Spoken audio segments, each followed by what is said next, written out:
Bonjour à tous et à toutes, je suis très heureux de vous retrouver pour cette 11e leçon et là nous allons faire un break par rapport à l'apprentissage de la grammaire, de la syntaxe LSF.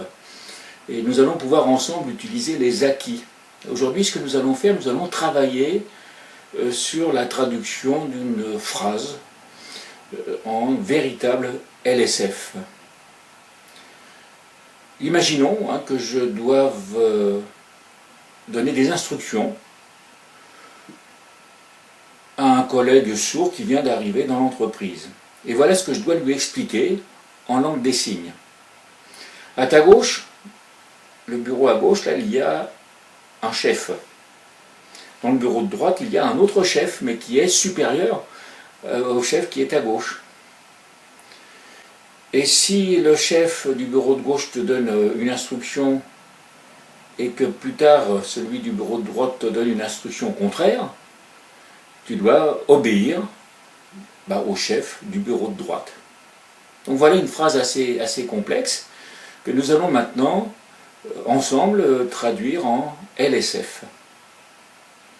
Donc observez bien comment je vais interpréter cette phrase. Et ensuite, nous allons revenir sur le détail.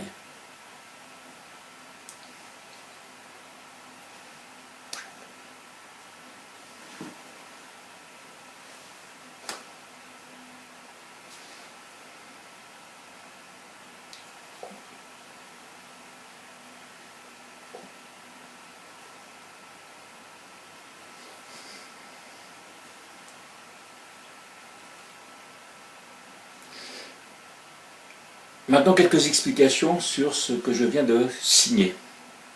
J'ai désigné à ma gauche la porte du bureau. Donc inutile là, de dire dans le bureau de gauche. Donc j'ai désigné déjà la porte. Donc automatiquement mon interlocuteur va comprendre que je désigne le personnage qui se trouve derrière la porte. Ensuite, j'ai signalé que derrière la porte se trouvait un chef. Ensuite, j'ai désigné la porte de droite. Et là encore, l'interlocuteur comprend que je parle du personnage qui est derrière la porte de droite. Lui aussi est chef. Mais vous avez remarqué, à gauche, c'est le chef, et à droite, chef. Donc j'ai marqué une différence entre le petit chef qui est à gauche et le grand chef qui est à droite. Déjà, j'ai remonté le signe plus en hauteur sur le bras pour montrer sa supériorité. Et puis en bombant le torse, j'ai montré aussi que celui de droite avait une autorité supérieure. Donc là, inutile de signer chef supérieur. Ensuite, j'ai utilisé un signe classificateur que vous connaissez déjà. Ce signe qui désigne une personne. En l'occurrence, là, puisque j'ai désigné le chef étant à gauche, le chef arrive et il ordonne. Là, j'ai utilisé un verbe directionnel qui est le verbe ordonner. Je t'ordonne, il m'ordonne. Donc, le chef arrive, il m'ordonne. L'autre chef arrive, plus tard, il m'ordonne. Il m'ordonne le contraire. Qu'est-ce que je fais? Alors il existe un verbe pour dire obéir, il faut obéir, mais je vais simplifier, puisque je sais qu'à droite il y a le chef supérieur. Je choisis d'obéir à celui qui est à droite. Donc je recommence maintenant avec ces explications.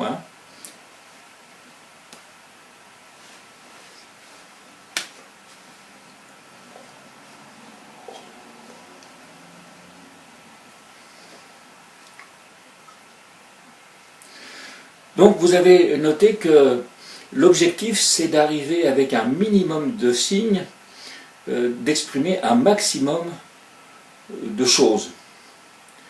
De plus aussi, vous avez peut-être remarqué l'enchaînement des signes. Tant qu'à faire, autant faire des signes qui s'enchaînent d'une manière fluide, de faire des beaux signes. Et là, l'occasion s'y prêtait quand même admirablement. Regardez, le personnage arrive. Avec ce même signe, je vais le transformer en ordonne. Je laisse mon doigt ici. L'autre chef arrive, il ordonne. Et j'ai les deux index qui sont vraiment dans la position qu'il faut pour continuer le contraire. C'est presque de la poésie. En langue des signes, la poésie existe, et elle existe à travers l'enchaînement de beaux signes. Donc on reste sur cette idée qu'il est possible, et il faut, avec un minimum de signes, exprimer un maximum de choses. Exemple, on va prendre aussi un autre exemple, le mot connaissance. C'est la lettre C, le C de connaissance, la connaissance. Si maintenant je veux exprimer l'idée selon laquelle la connaissance augmente, il y a un signe pour désigner ce qui augmente.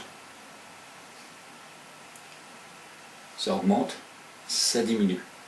Et je peux très bien signer connaissance augmente. La connaissance augmente. Mais on peut faire mieux. Observer, connaissance. Et vous voyez, la lettre C, je l'agrandis pour montrer que la connaissance augmente. La connaissance augmente. Et ça, on ne trouve pas forcément dans les livres. Ce n'est pas dans les livres que vous allez découvrir toutes ces astuces. C'est à vous, finalement, quand vous êtes bien imprégné de l'esprit de la langue des signes, qui allez vous-même découvrir et utiliser toutes ces astuces. Vous avez probablement remarqué aussi que dans cette histoire de chef, je ne me suis pas contenté d'aligner des signes. Je me suis efforcé de gérer l'espace aussi, de faire du visuel. J'ai situé à gauche le bureau du chef, du petit chef, à droite le bureau du grand chef, et j'ai fait venir les personnages, chacun de l'endroit où il travaillait. Le chef du bureau de gauche, il est arrivé par la gauche, le chef du bureau de droite est arrivé par la droite. En fait, c'est du visuel, c'est ce qu'il faut faire. Donc quand on a une phrase à traduire, la première chose à faire, c'est de faire une mise en scène, comme une pièce de théâtre, et de faire en sorte que l'explication qu'on va donner soit vraiment du visuel.